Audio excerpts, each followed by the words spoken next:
Hello दोस्तों, नमस्कार। आप सभी का स्वागत है आपके अपने YouTube channel current affairs magic में।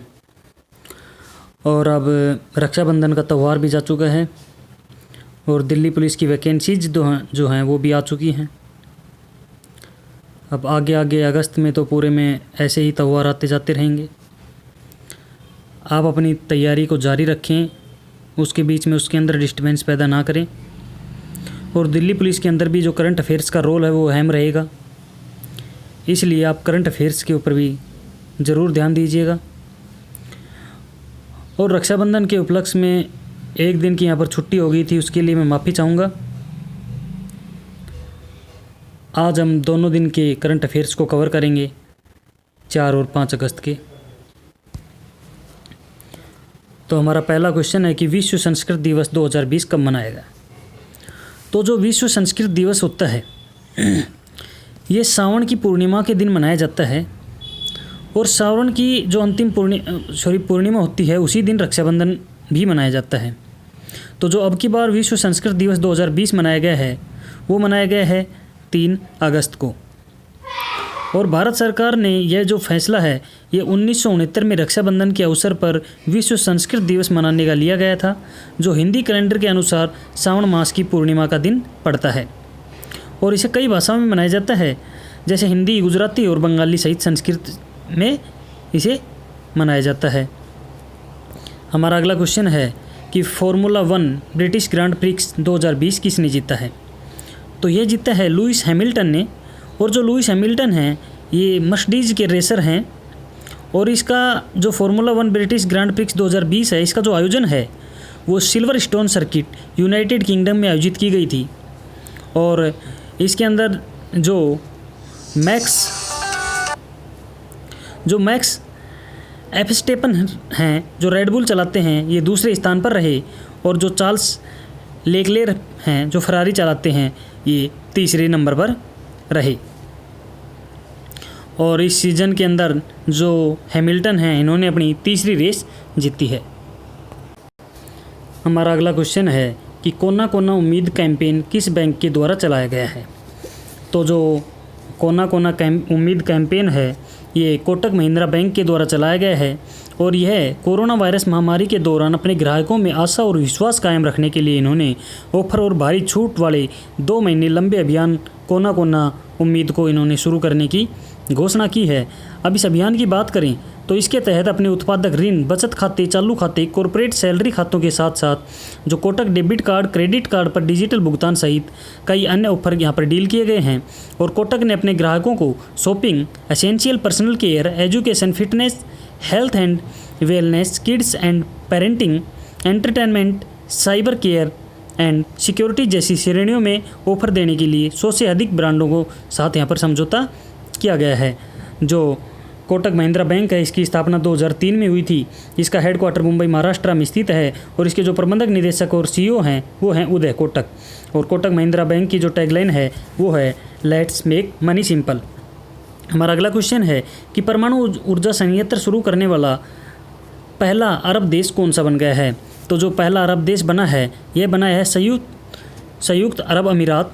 और यह अबू धाबी में बराक परमाणु संयंत्र की इकाई 1 को 31 जुलाई 2020 को चालू करने के बाद में परमाणु ऊर्जा संयंत्र शुरू करने वाला यह पहला अरब देश बन गया है। और यह जो संयंत्र लगाया गया है ये दक्षिण कोरियाई प्रौद्योगिकी द्वारा संचालित किया गया है, जो अबू धाबी के अल धबरा क्षेत्र में स्थित है। और यह 5.6 गीगावाट बिजली का यहाँ पर उत्पादन करेगा। यूएई के राष्ट्रपति हैं शेख खलीफा बिन जायद अल नहयान। और यहाँ की राजधानी है अबू धाबी। और यहाँ मुद्रा है संयुक्त अरब अमीरात दिरहम। हमारा अगला क्वेश्चन है कि CII ने जो एसिंग डूइंग बिजनेस फॉर आत्मनिर्भर भारत सम्मेलन का आयोजन किया है इसका उद्घाटन किसने किया है। तो CII यानी कि भारतीय उद्योग परिसंघ यानी कॉन्फेडरेशन ऑफ इंडिया इंडस्ट्रियल, इसका मतलब है CII। और इसका जो उद्घाटन है ये किया है हमारे केंद्रीय वाणिज्य और उद्योग मंत्री पीयूष गोयल ने। और इसके द्वारा भारत के कारोबारी माहौल को सुधारने के लिए औद्योगिक नीति एवं संवर्धन विभाग DPIIT यानी department for promotion of investment and internal trade के साथ साझेदारी भी इन्होंने की है। और यहाँ पर ध्यान दिया गया है व्यापार करने के विभिन्न संकेतों में सरकार के द्वारा प्रमुख नियामक सुधार करने का, उनमें ऑन ग्राउंड कार्यान्वयन का आंकलन करने का, विभिन्न राज्यों में सर्वोत्तम प्रयासों का प्रसार करने का, निवारण के लिए महत्वपूर्ण नीतिगत मुद्दे पर और बिजनेस के बारे में बातें की गई हैं। हमारा अगला क्वेश्चन है कि वर्ल्ड ब्रेस्ट फीडिंग वीक 2020 ये कब मनाया जा रहा है, यानी विश्व जो स्तनपान सप्ताह है ये कब मनाया जा रहा है। तो ये मनाया जा रहा है 1 अगस्त से 7 अगस्त तक।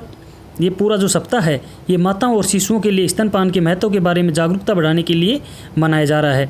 जो अब की बार इसका विषय रखा गया है वो रखा है support breastfeeding for a healthier planet. और यह साल 1991 से WABA, WHO और यूनिसेफ के द्वारा वार्षिक सप्ताह के रूप में आयोजित किया जाता है। जो विश्व स्तनपान है इसका हेडक्वार्टर पेनोंग मलेशिया में है। इसके संस्थापक हैं अनवर फज्जल और इसकी स्थापना हुई थी 14 फरवरी 1991 में। हमारा अगला क्वेश्चन है कि एक मास्क अनेक जिंदगी जन जागरूकता अभियान का शुभारंभ किस राज्य में शुरू किया गया है। तो ये किया गया है मध्य प्रदेश में, और मध्य प्रदेश के अंदर जो शहरी विकास और आवास मंत्री हैं भूपेंद्र सिंह, इनके द्वारा 1 से 15 अगस्त तक यह अभियान चलाया जाएगा, यानी एक मास्क अनेक जिंदगी का। और यह जो अभियान है ये कोविड-19 महामारी के संक्रमण से बचाव के लिए मास्क पहनने के बारे में यहाँ पर जागरूकता फैलाई जाएगी। जो मध्य प्रदेश के प्रधानमंत्री हैं वो शिवराज सिंह चौहान हैं और यहाँ के राज्यपाल हैं आनंदीबेन पटेल। हमारा अगला क्वेश्चन है कि गुयाना के अगले राष्ट्रपति कौन बनेंगे। तो जो गुयाना है इसके जो राष्ट्रपति हैं वो बनेंगे मोहम्मद इरफान अली। और जो मोहम्मद इरफान अली हैं ये वहाँ के गुयाना के आवास मंत्री थे और इनको राष्ट्रपति के रूप में चुना है। और जो डेविड ऑर्थर गेर्जर हैं इनका वो स्थान लेंगे। जो गुयाना है इसकी राजधानी है जॉर्ज टाउन और यहाँ की मुद्रा है गुयानीज डॉलर। हमारा अगला क्वेश्चन है कि किस देश ने महिलाओं की विश्व टीम सेक्वेस चैंपियन से हटने का फैसला लिया है, यानी कौन सा देश है जो महिलाओं की जो विश्व टीम जो सेक्वेस चैंपियनशिप होती है उसके अंदर से बाहर होने का फैसला लिया है। तो ये भारत की टीम ने लिया है। और भारत ने अपने खिलाड़ियों की तैयारी समय और मैच तत्परता के अभाव के कारण 15 से 20 दिसंबर के बीच में जो मलेशिया की कुलालमपुर में जो महिला विश्व टीम सेक्वेस चैंपियंस है उससे हटने का निर्णय इन्होंने लिया है। और चैंपियनशिप से हटने का जो फैसला है ये sequence rackets federation of India के द्वारा किया गया है। तो इसके अध्यक्ष हैं देवेंद्र नाथ सारंगी और इसका हेडक्वार्टर है चेन्नई तमिलनाडु में। हमारा अगला क्वेश्चन है कि सियासत में सदस्यता पुस्तक का विमोचन किसने किया है। तो ये किया है बिहार के मुख्यमंत्री नीतीश कुमार ने और जो लालू प्रसाद यादव हैं बिहार के पूर्व मुख्यमंत्री थे, और जो फागू चौहान हैं ये बिहार के राज्यपाल हैं, और जो विजय कुमार है इनके द्वारा यह पुस्तक लिखी गई है सियासत में सदस्यता। और यह पुस्तक लेखन के विचार विभिन्न महत्वपूर्ण मुद्दों पर 3 दर्ज लेखों और उनकी जीवन यात्रा का यहाँ पर संकलन किया गया है। और यह जो पुस्तक है बिहार विधानसभा सचिवालय के द्वारा यहाँ पर प्रकाशित की गई है। बिहार की राजधानी है पटना। हमारा अगला क्वेश्चन है कि भारत सरकार ने IPL 2020 को कहाँ आयोजित करने की मंजूरी दी है।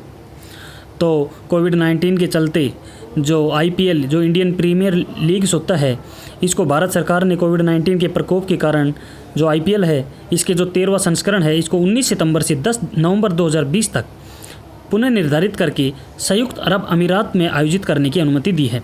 यानी जो अब की बार IPL है ये संयुक्त अरब अमीरात में होगा। और इसके अलावा BCCI ने UAE में 1 से 10 नवंबर तक आयोजित होने वाली जो महिला T20 चैलेंज है इसकी मेज़बानी करने का भी उन्होंने फैसला लिया है। और जो IPL टूर्नामेंट है ये 3 स्थानों पर आयोजित किया जाएगा, दुबई, अबू धाबी और शारजाह। और ये टूर्नामेंट के शुरुआती चरण में किसी भी दर्शक को आने की यहाँ पर अनुमति भी नहीं दी जाएगी। हमारा अगला क्वेश्चन है कि प्रतिभूति बाजार के आभासी संग्रहालय की स्थापना कौन करेगा। तो ये करेगा सेबी। ये भारतीय बाजार विनियामक भारतीय प्रतिभूति और विनिमय बोर्ड यानी security and exchange board of India SEBI ये भारत पूंजी बाजार में हासिल की गई उपलब्धियों और मुकाम को उजागर करने के लिए प्रतिभूति बाजार का एक वर्चुअल संग्रहालय यहाँ पर स्थापित करेगा। जो सेबी के अध्यक्ष हैं वो अजय त्यागी हैं और इसका हेडक्वार्टर है मुंबई में। हमारा अगला क्वेश्चन है कि राष्ट्रीय कार्यक्रम विद्यार्थी विज्ञान मंथन 2020-21 का शुभारंभ किसके द्वारा किया गया है। तो ये किया गया है हमारे केंद्रीय स्वास्थ्य और परिवार कल्याण मंत्री डॉक्टर हर्षवर्धन के द्वारा। क्या नाम है इस अभियान का? विद्यार्थी विज्ञान मंथन 2020-21। और यहाँ पर कक्षा 6 से 11वीं तक के जो स्कूली छात्र हैं उनको विज्ञान में लोकप्रिय बनाने के लिए यह शुरू किया गया है। विद्यार्थी विज्ञान मंथन विजन भारती और विज्ञान प्रसार की एक ये पहल है। इस कार्यक्रम को छात्र समुदाय के बीच एक वैज्ञानिक दृष्टिकोण के साथ उज्ज्वल दिमाग की पहचान करने के लिए शुरू किया गया है। हमारा अगला क्वेश्चन है कि विश्व कप विजेता बेनेडिक्ट होवेडस ने रिटायरमेंट का ऐलान किया है, किस खेल से संबंधित थे? तो ये खेलते थे फुटबॉल और इन्होंने फुटबॉल से संन्यास लेने की घोषणा कर दी है। और ये 2014 की विश्व कप विजेता जर्मनी टीम का हिस्सा थे और वह उन 3 खिलाड़ियों में शामिल थे जिन्होंने टूर्नामेंट में टीम के लिए आखिरी समय तक खेला था। हमारा अगला क्वेश्चन है कि किस राज्य सरकार ने ऑनलाइन साइबर जागरूकता कार्यक्रम ई रक्षाबंधन लॉन्च किया है? तो जो ई रक्षाबंधन कार्यक्रम लॉन्च किया है ये किया है आंध्र प्रदेश सरकार ने। और यह अभिनय ऑनलाइन साइबर जागरूकता कार्यक्रम शुरू किया है इन्होंने। और इस कार्यक्रम का जो उद्देश्य है वो समूचे राज्य में लोगों को साइबर अपराधों के बारे में जागरूक करना है। और 1 महीने तक यह चलेगा। और 1 महीने तक जो चलने वाला ऑनलाइन अवेयरनेस कार्यक्रम है ये crime investigation department, CID, FM radio, cyber crime prevention against women and children, cyber peace foundation और अन्य संगठनों के द्वारा आयोजित किया जाएगा। किन किन के द्वारा आयोजित किया जाएगा? एक बार मैं दोबारा रिपीट करता हूँ इनको। क्राइम इन्वेस्टिगेशन डिपार्टमेंट यानी CID, FM radio, cyber crime prevention against women and children और साइबर पीस फाउंडेशन और अन्य संगठनों के द्वारा यहाँ पर ये आयोजित किया जाएगा। और यह ऑनलाइन जागरूकता अभियान से राज्य सरकार का लक्ष्य है कि 31 अगस्त तक 1 लाख महिलाओं, लड़कियों और आम जनता को यहाँ पर प्रशिक्षित किया जाएगा। और इसके लिए राज्य पुलिस और CID ने let us make August a month of E freedom and E safety का नारा भी दिया है। आंध्र प्रदेश के मुख्यमंत्री हैं YS जगनमोहन रेड्डी और राज्यपाल हैं विश्वभूषण हरिश्चंद्रन। तो धन्यवाद दोस्तों, आज के लिए इतना ही। हम मिलते हैं नई वीडियो में नई अपडेट के साथ। तब तक पढ़ते रहिए और बढ़ते रहिए और आपके अपने YouTube channel current affairs magic को सब्सक्राइब करना ना भूलें। धन्यवाद।